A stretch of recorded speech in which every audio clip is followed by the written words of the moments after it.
प्रेम से बोलिए जय हो चौथ मैया की। आप सभी माताओं बहनों को करवा चौथ व्रत की हार्दिक शुभकामनाएं। यह पावन पर्व आपके जीवन में असीम सुख और समृद्धि लाए। हे चौथ माता, आप हम सभी भक्तों पर अपनी कृपा सदा यूं ही बनाए रखना। हमारे वैवाहिक जीवन को प्रेम और विश्वास से भर देना और सभी को अमर सुहाग का वरदान देना। बहनों, ऐसी मान्यता है कि करवा चौथ के पावन दिन चौथ माता की सच्चे मन से पूजा अर्चना करने और इनकी पवित्र कथा का श्रवण करने से सुहागिन महिलाओं को न केवल अखंड सौभाग्य की प्राप्ति होती है, बल्कि उनके वैवाहिक जीवन की हर छोटी बड़ी परेशानी, हर जटिल समस्या पल भर में दूर हो जाती है और उनकी समस्त मनोकामनाएं बिना किसी बाधा के पूर्ण होती हैं। चौथ माता स्वयं माता पार्वती का ही स्वरूप है, जो विशेष रूप से निसंतान माताओं को संतान सुख का आशीर्वाद प्रदान कर उनके जीवन को खुशियों से भर देती है। आज हम करवा चौथ के इस अत्यंत शुभ अवसर पर आपको करने जा रहे हैं चौथ माता की दो अत्यंत दुर्लभ और पौराणिक कथाएं, जिनके श्रवण मात्र से ही जीवन में चमत्कार होने लगते हैं। तो पहली कथा इस प्रकार से शुरू होती है। प्राचीन समय की बात है, एक अति सुंदर और समृद्ध नगर में एक अत्यंत धनी सेठ और उनकी धर्मपरायण सेठानी जी रहा करते थे। उनके एक सुशील बेटा और उसकी संस्कारी बहू थी। सेठ जी की बहू बहुत ही विनम्र, आज्ञाकारी और संस्कारवान थी। उसका यह नियम था कि वह सदैव परिवार के सभी सदस्यों को, चाहे वे बड़े हों या छोटे, पहले भोजन कराती और उसके उपरांत ही स्वयं भोजन ग्रहण किया करती थी। उनकी एक पड़ोसन थी जो प्रतिदिन यह पूछती कि बहू, आज तुमने क्या बनाया और क्या खाया है? तब बहू उत्तर देती, ठंडो बासी भात।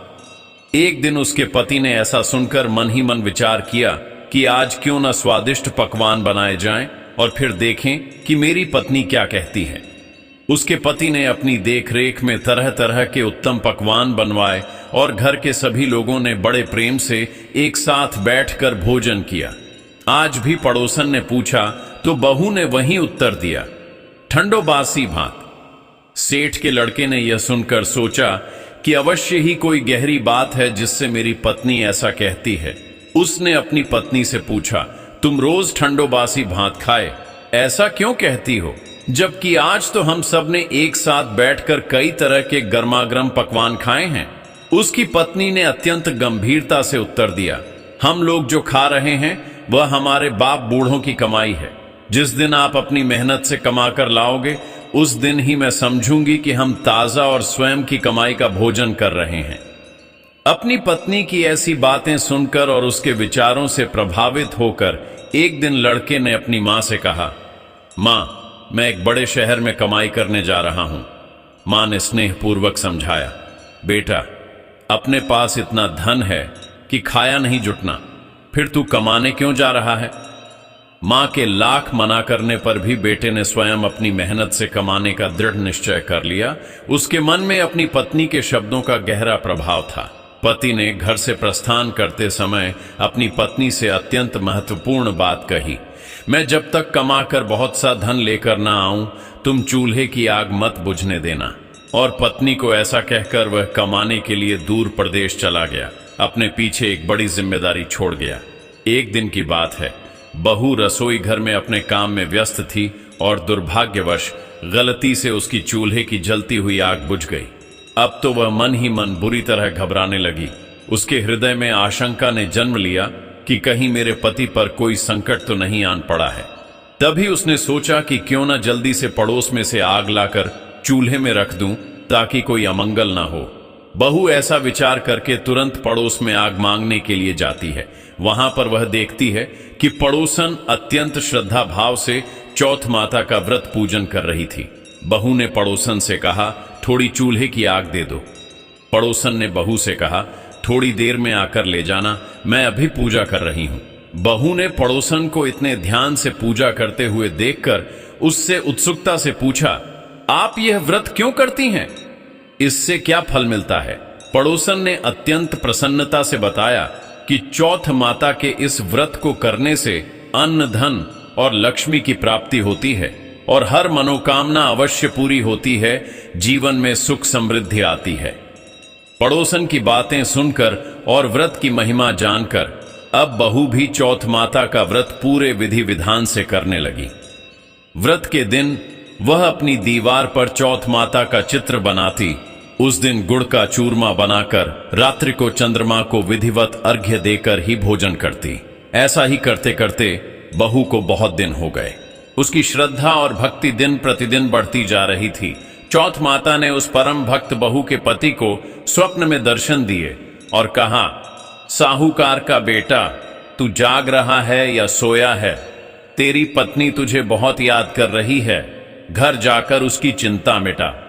चौथ माता ने उससे यह भी कहा कि तू अपनी दुकान खोलकर कंकु केशर का पगलियां बनाकर बैठ जाना, आज तेरा सारा हिसाब किताब चुकता हो जाएगा।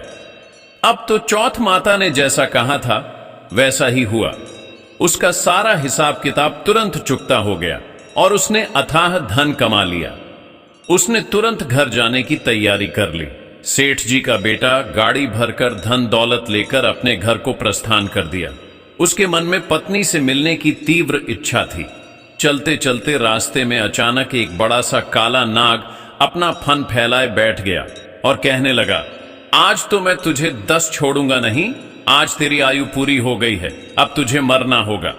सेठ के लड़के ने हाथ जोड़कर कहा, आज चौथ माता ने मुझे स्वप्न में दर्शन दिए हैं कि मैं अपनी पत्नी से मिलने घर जा रहा हूं।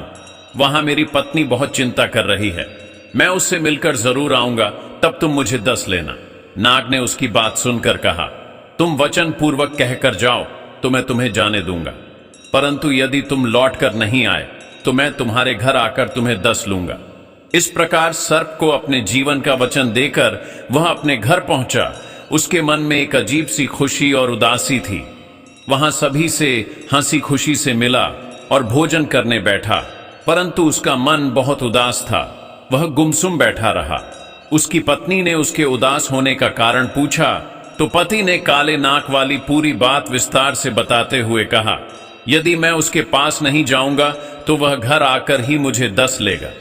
पत्नी बहुत चतुर और बुद्धिमान थी। उसने अपने पति को ढांढस बंधाते हुए कहा, आप घबराओ नहीं, निश्चिंत होकर लेट जाओ, मैं एक उपाय करती हूं। पत्नी ने कमरे की 7 सीढ़ियों को अत्यंत पवित्रता से धोया और उन पर विशेष वस्तुएं सजाएं। पहली सीढ़ी पर रेत, दूसरी पर सुगंधित इत्र, तीसरी पर गुलाल और ताजे फूल, चौथी पर पवित्र कंकु और केशर, 5वीं पर स्वादिष्ट लड्डू और पेड़ा, छठी पर कोमल गादी और गलीचा और 7वीं सीढ़ी पर दूध का कटोरा भरकर रख दी। इस प्रकार वह 7 सीढ़ियां सजाकर रात भर जागकर बैठ गए। आधी रात होते ही नाग आकर पहली सीढ़ी चढ़ने लगा। पहली पीढ़ी पर रेत में लौट गया और आनंदित होकर कहने लगा कि सेठ की बहू ने आराम तो बहुत दिया, पर मैं वचनों से बंध कर आया हूं, सो 10 अवश्य ही। इसी प्रकार 7 पीढ़ियों पर नाग आराम करता हुआ और अपनी बात दोहराता हुआ कि डसूंगा तो अवश्य, ऊपर चढ़ने लगा। तब गणेश जी, चंद्रमा जी और स्वयं चौथ माता ने मिलकर उस भक्त बहू के पति को बचाने का विचार किया। चंद्रमा जी ने अपने प्रकाश से उजाला किया, चौथ माता स्वयं ढाल बनी और भगवान गणेश जी ने अपनी तलवार लेकर नाग को एक ही वार में मार दिया और ढाल से ढक दिया। अब रात में बहू भी थकी हारी सो गई। उसे अपने किए गए पुण्य कर्मों का फल मिलना था। अगले दिन जब सुबह हुई तो लोग बेटे से मिलने आए, परंतु बेटा बहू तो अभी तक उठे ही नहीं थे। बहुत देर हो गई तो मां उन्हें उठाने गई। मां ने 7 पीढ़ियों पर जो कुछ अद्भुत दृश्य देखा तो बहुत घबराई और बेटा बहू को आवाज लगाई। बेटा बहू उठे तो उन्होंने देखा कि एक ढाल और तलवार वहां पड़ी है। जब ढाल उठाई तो देखा कि वहीं काला नाग मरा हुआ पड़ा है। यह देखकर वे आश्चर्यचकित रह गए। बेटा बहू ने सोचा कि आज तो धर्म कर्म ही आड़े आया है और स्वयं भगवान गणेश जी तथा चौथ माता ने अपनी रक्षा की है। ऐसा कहते हुए दोनों ने अत्यंत श्रद्धा और कृतज्ञता के साथ चौथ माता और भगवान गणेश जी को प्रणाम किया। उन्होंने प्रार्थना की, हे चौथ माता, आपने जैसी सेठ के बेटे बहू की रक्षा की वैसी ही सबकी रक्षा करना। बोलो मित्रों, चौथ माता की जय। अब चलिए सुनते हैं चौथ माता की दूसरी कथा। एक नगर में एक बूढ़ी मां रहा करती थी। वह अपने इकलौते बेटे की सलामती और दीर्घायु के लिए वर्ष भर यानी 12 महीनों की चौथ का व्रत अत्यंत निष्ठा से किया करती थी। हर चौथ को वह पंसारी की दुकान से थोड़ा सा गुड़ और घी लाकर बड़े प्रेम से 4 लड्डू बनाती, उनमें से एक बेटे को देती ताकि वह बलवान बने, एक से चौथ माता की पूजा करती, एक धर्म के लिए निकालती और एक चांद उगने पर स्वयं खा लेती थी। यह उसका अटल नियम था। एक बार उसका बेटा अपनी ताई से मिलने परदेश गया हुआ था। उसकी ताई ने भी उस दिन करवा चौथ माता का व्रत रखा हुआ था।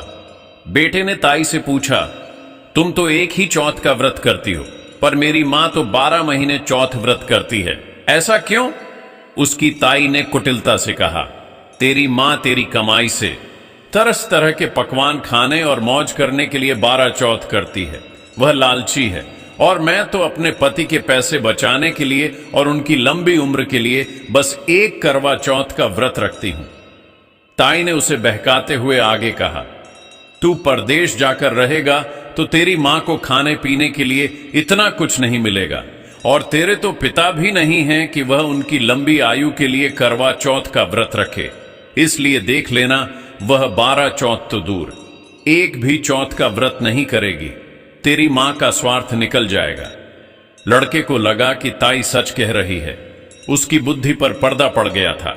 घर आकर लड़के ने तुरंत अपनी मां से कहा, मैं परदेश जा रहा हूं, यहां तू मेरी कमाई खाने पीने में ही उड़ा देती है। मैं परदेश जाकर कमाऊंगा तो अच्छी कमाई भी होगी और पैसे भी बचेंगे। मां ने उसे बहुत समझाकर रोकना चाहा। उसके मन में बेटे के प्रति प्रेम और चिंता थी, पर बेटा अपनी ताई की बातों से इतना प्रभावित था कि वह नहीं माना। मां ने उसे अपने साथ ले जाने के लिए चौथ माता की 2 पवित्र आंखें दी और अत्यंत भावुक होकर कहा, बेटा, परदेश में तेरे साथ मैं तो नहीं रहूंगी, पर मुसीबत के समय में यह चौथ माता की आंखें तेरी सहायक करेंगी, वे तेरी रक्षा करेंगी। मां से विदा लेकर लड़का भारी मन से परदेश को निकल गया। उसकी यात्रा लंबी और कठिन थी। चलते चलते काफी समय हो गया था। उसे तीव्र भूख और प्यास लगी थी, जिस कारण वह और आगे नहीं चल सकता था। उसके कदम लड़खड़ा रहे थे। तभी लड़के को माता की आंखों से एक दिव्य आवाज आई कि थोड़ी दूर और चल, फिर एक नगर मिलेगा। लड़का माता की आंखें अपने साथ लेकर घूमते घूमते उस नगर में जा पहुंचा। वहां पर उस लड़के ने देखा कि एक बूढ़ी मां बहुत रोती जा रही थी और साथ ही पुएं बनाती जा रही थी। उस लड़के ने बूढ़ी मां से उसके रोने का कारण पूछा तो बूढ़ी मां ने अत्यंत व्यथित होकर कहा, बेटा, इस नगर की पहाड़ी पर एक भयंकर दैत्य रहता है। पहले वह नगर में आकर कई लोगों को खाने के लिए मार देता था, पर अब राजा ने आदेश दिया है कि हर घर से एक आदमी रोज दैत्य के पास भेजा जाएगा बलि के लिए। और दुर्भाग्य से आज मेरे इकलौते बेटे की बारी है, इसलिए मैं रो रही हूं, क्योंकि आज मेरा बेटा आखिरी बार खाना खाएगा, तो उसके लिए उसके मनपसंद खीर पुए बना रही हूं। लड़का उस बूढ़ी मां का दुख देखकर द्रवित हो गया। वह बोला, मां, तू यह पुए मुझे खिला दे, मैं तेरे बेटे की जगह उस दैत्य के पास चला जाता हूं, चिंता मत कर। बूढ़ी मां ने खीर पुए उस लड़के को खिला दिए और वह खा पीकर बुढ़िया के घर में निश्चिंत होकर सो गया। रात को जब राजा के सैनिक आए तो बूढ़ी मां ने अपने बेटे की जगह उस लड़के को दैत्य के पास भेज दिया। दैत्य के सामने पहुंचने पर उसने चौथ माता की आंखें दैत्य की तरफ फेंककर अत्यंत दृढ़ता से कहा, हे चौथ माता, यदि मेरी मां मेरी सलामती के लिए सच्चे मन से व्रत करती है तो इस दैत्य का सिर कटकर गिर जाए। उसी समय तुरंत उस भयंकर दैत्य का सिर कटकर धरती पर गिर गया और वह शांत हो गया। जब लड़का दैत्य के पास से सकुशल वापस आ गया तो राजा ने उसकी बहुत प्रशंसा की और उसे अनमोल उपहार देकर विदा किया। अब चलते हुए वह लड़का एक दूसरे राजा के नगर में जा पहुंचा। उसके भाग्य में और भी परीक्षाएं लिखी थीं। इस राज्य में एक अत्यंत क्रूर नियम था कि आवा तभी पकता था जब एक इंसान की बलि दी जाती थी। सिपाहियों ने जब उस लड़के को देखा तो उसे पकड़कर तुरंत आवे में चुन दिया। लड़के ने बिना किसी भय के चौथ माता की आंखें आवे में डाल दिए और सच्चे मन से कहा, हे चौथ माता, यदि मेरी मां मेरे लिए सच्चे मन से व्रत करती है तो यह आवा मेरी बलि लिए बिना ही झट से पक जाए। लड़के की बात सुनते ही आवा तुरंत पक गया और एक अद्भुत चमत्कार हुआ। अब तो आवे में से मिट्टी के बर्तनों की जगह सोने चांदी के बहुमूल्य बर्तन निकलने लगे। अंदर से लड़का बोला, बर्तन धीरे धीरे निकालना, मुझे कहीं लग नहीं जाए। राजा ने उसे आश्चर्यचकित होकर आवे से निकलवाया और उससे पूछा, इस दहकते आवे से तुम बच कैसे गए? लड़के ने सारी बात बताई कि उसकी माँ चौथ माता का व्रत करती है और उन्हीं के व्रत के कारण ही वह बच पाया है। यह सब उनकी ही कृपा है। राजा को लड़के की बात पर जरा भी विश्वास नहीं हुआ। उसे लगा ये कोई जादू टोना है। राजा ने तुरंत एक चांदी की सुराही मंगवाई और उससे कहा, इस सुराही की पतली नली से निकल कर दिखाओ, तभी मुझे तुम्हारी बात पर विश्वास होगा। लड़के ने तुरंत चौथ माता को याद किया, आंखें सुराही में डाल दी और कहा, मैं भंवरा बनूं और सुराही से निकलूं। देखते ही देखते लड़का एक नन्हा भंवरा बनकर सुराही की नली से बाहर निकल गया। यह देखकर राजा दंग रह गया। राजा ने अत्यंत प्रसन्न होकर अपनी राजकुमारी की शादी उस चमत्कारी लड़के के साथ करवा दी और पूरे राज्य में सभी लोगों को चौथ माता का व्रत करने को कहा, उनकी महिमा का गुणगान किया।